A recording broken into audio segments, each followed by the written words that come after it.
کرنے کے لیے بے چین ہے اور تڑپ رہا ہے. اور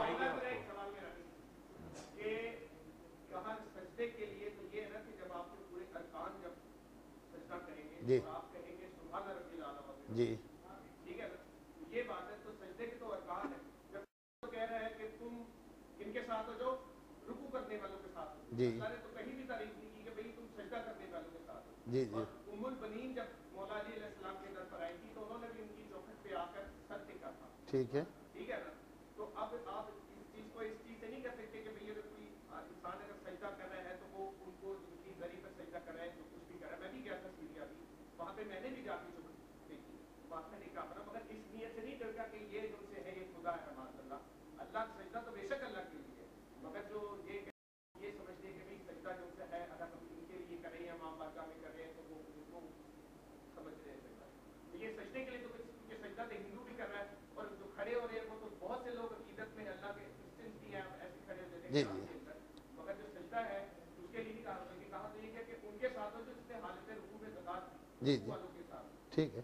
تو جو آپ نے کہا ہم سمجھ نہیں پائے, اس لیے کہ یہی تو ہم نے بھی جواب دیا کہ اگر آپ ان کی ذریعے کے سامنے سجدہ اللہ ہی کو کر رہے ہیں. یہ سمجھ رہے ہیں کہ بھئی یہ دو لوگ سجدہ کر رہے ہیں یہاں پر آ کے, یا یہ کہتے ہیں ہاں, تو انہی کی تو غلط فہمی ہم نے دور کی. آپ سے زیادہ تو ہم نے وضاحت کی کہ خالی یہ عمل دیکھ کر ہم فیصلہ نہیں کر سکتے کہ یہ کیا کر رہے ہیں, اس کی نیت جب تک کہ معلوم نہ ہو. تو جو آپ نے کہا اس سے زیادہ وضاحت کے ساتھ تو ہم نے بتا دیا کہ خالی ظاہری طور پہ یہ دیکھ کر کہ اس نے سجدہ کیا ہے فیصلہ نہیں کر سکتے جب تک کہ اس کی نیت معلوم نہ ہو. تو یہ بات تو آ چکی تھی. اب یہ 2-3 سوال, ارے تو یہ جو سوال آئے یہی ہم بھول گئے سارے, ذرا ٹھہر جائیے نا, ہم اتنے یاد آئیں گے. تو ایک سوال یہ آیا ہے کہ آج کل انٹرنیٹ, اس کے اوپر ایک ایسی ویڈیو آ رہی ہے جس میں زمانے کے امام کو ماتم کرتے دکھایا گیا ہے, لیکن مسئلہ اس کا نہیں. انٹرنیٹ پہ ایسی ویڈیو بھی ہے جس میں جناب عباس دکھائے گئے ہیں, ایسی ویڈیو بھی ہے جس میں مولا علی دکھائے گئے ہیں, ایسی ویڈیو بھی ہے جس میں مولا حسین دکھائے گئے ہیں, اور ایسی ویڈیو بھی ہے کہ جس میں زمانے کے امام دکھائے گئے ہیں. اور سب کا خلاصہ یہ کہ صرف کیمرے نے اس کو کیچ کیا ہے, ورنہ جس مجمع میں یہ لوگ تھے اس مجمع میں سے ایک آدمی کو نہیں دیکھا. جناب عباس کے روضے کے بارے میں آیا کہ وہ کیمرے سے ریکارڈ کر رہا تھا اور اس میں ایک نورانی شبیہ آ گئی.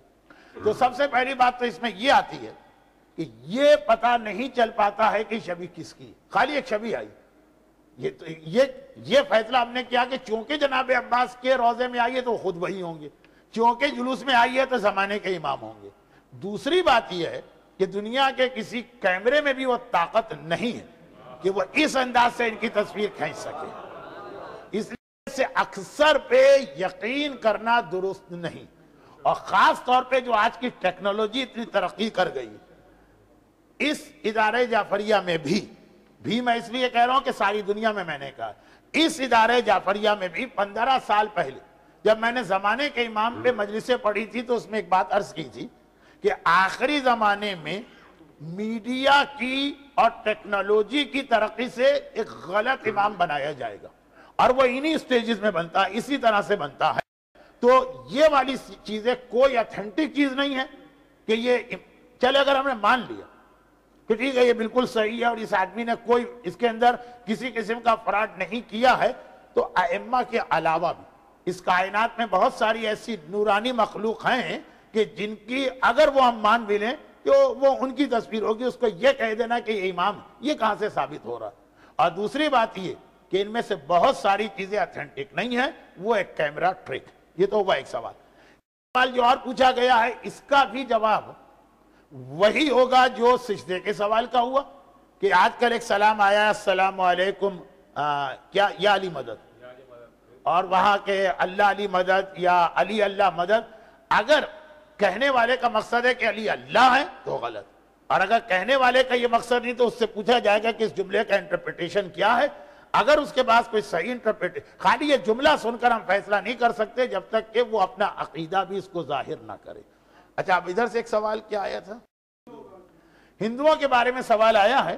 وہ دو الگ چیزیں, ہندو مشرک ہیں, وہ جس ہاتھ سے بنائے ہوئے مجسمے کے آگے سجدہ کرتے ہیں تو وہ یہ نہیں کہے کہ سجدہ کرتے کہ سجدہ اصلی اللہ کو کر رہے ہیں, یہ جو ہے نا خالص کے آگے پیشانی پہ, وہ اسی کو سمجھتے ہیں کہ اسی میں اللہ آ گیا تھا, یا اللہ کی یہ شبیہ اس کے آگے سجدہ کر رہے ہیں, تو وہ کافر و مشرک ہیں اور نجس ہیں. اب اگلا سوال جو تیسرا سوال تھا اس میں جواب آ گیا کہ ہندوؤں سے پھر تعلقات رکھنا اور ان سے دعا سلام، ان کے گھر آنا جانا، ان کے ہاتھ کا کھانا پینا، اس میں سوائے ایک چیز کے باقی سب جائز۔ کھانے پینے کا مسئلہ یہ ہے کہ جو چیز ہندو نے خود بنائی وہ نجس، اس کا گیلا ہاتھ جس چیز کو لگے گا وہ چیز نجس ہو جائے گی۔ اچھا، اور اسی سے ریلیٹڈ ایک سوال یہ ہے کہ آیت اللہ سیستانی کی نظر میں اگر کوئی کھانے پہ حلال لکھا یا پوچھنے پہ معلوم ہو کہ یہ کھانا حلال ہے تو لندن میں رہتے ہوئے کیا ہمیں مزید معلومات کی ضرورت ہے؟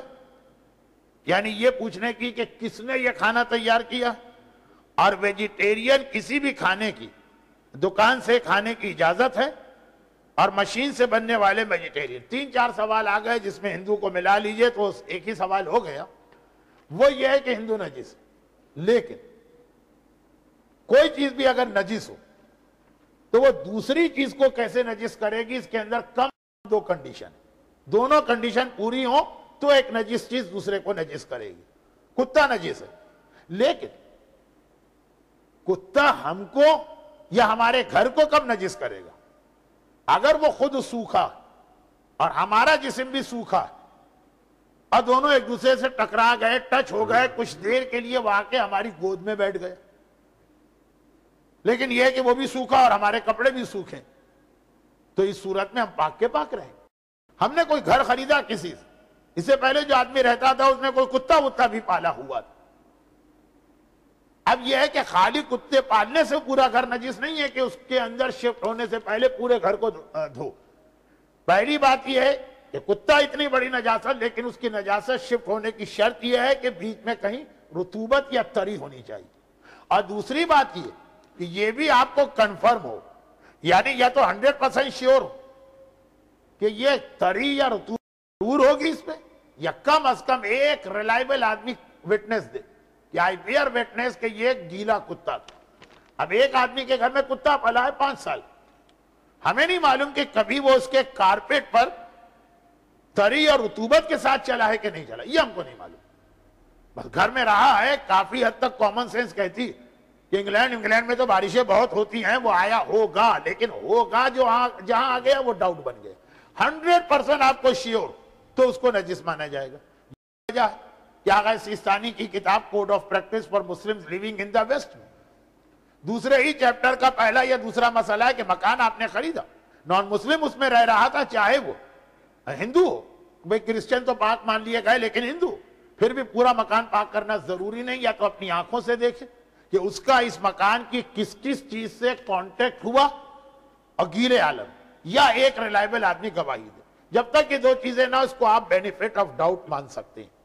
اچھا، اب یہ 2 جرنل رول شروع میں آ گیا، اب آئیے اس کے ساتھ سوالات حل کریں۔ ہندو دوستی، تعلقات، گھر میں آنا جانا، گیدرنگ میں شریک ہونا، کوئی حرج نہیں سوائے ان کی اس ریلیجس گیدرنگ کے جس میں بتوں کی پوجا ہو رہی ہے۔ اسی طریقے سے اپنے گھر بلا کے ان کو کھلانے میں کوئی حرج نہیں ہے، جو برتن ہے اس کو بعد میں دھو لیجئے گا۔ ان کے گھر جا کے کھانا، جو چیز اس نے خود پکائی اور ایسی چیز ہے کہ ہاتھ ضرور لگا ہوگا، وہ نہیں کھا سکتے آپ، لیکن اگر کوئی ایسی چیز ہے کہ شاید بعض نے منگوائی، یعنی 50-50 چانس ہو، تب بھی آپ کو کھا سکتے ہیں، گوشت کے مسئلے کو چھوڑ کر۔ اسی طرح سے ویجیٹیرین، کسی بھی کھانے کی دکان سے اگر مشین سے بنا ہوا ویجیٹیرین ہے تو کوئی حرج نہیں، اور اگر آپ کو نہیں پتا مشین سے بنا ہے کہ ہاتھ سے بنا، ویجیٹیرین کھانا آپ کے سامنے ہو سکتا ہے ہاتھ سے بنایا، ہو سکتا ہے مشین سے، ہو سکتا ہے گلوز پہنے، ہو سکتا ہے گلوز نہ پہنے، یہ سب جائز۔ 100% آپ کو کہ ویجیٹیرین کھانا ہے، کسی نان مسلم نے بنایا ہے، نیکڈ ہینڈ سے بنایا ہے، اور گیلا ہاتھ، رطوبت بیچ میں تھی، اتنے سارے یقین پیدا ہونا بہت مشکل۔ زبردستی کوئی اپنے آپ کو زحمت میں ڈالے تو اس کی مرضی ہے، ورنہ آپ کو نہیں معلوم، آپ نے نہیں دیکھا تو آپ کے لیے اجازت۔ ہاں، اگر کوئی 100% ایسی چیز کہ ہاتھ سے ہی بنائی جاتی ہے اور گیلے ہاتھ سے بنائی جاتی، اور اب دکانوں میں جو چیزیں ملیں گی ان میں کوئی ایسی نہیں۔ گھر میں آپ کسی ہندو کے جائیے، آپ کی آنکھوں کے سامنے روٹی بنا رہی ہو اس کی بیوی، یا پاپڑ بنا رہی ہو ہاتھ سے، دوسری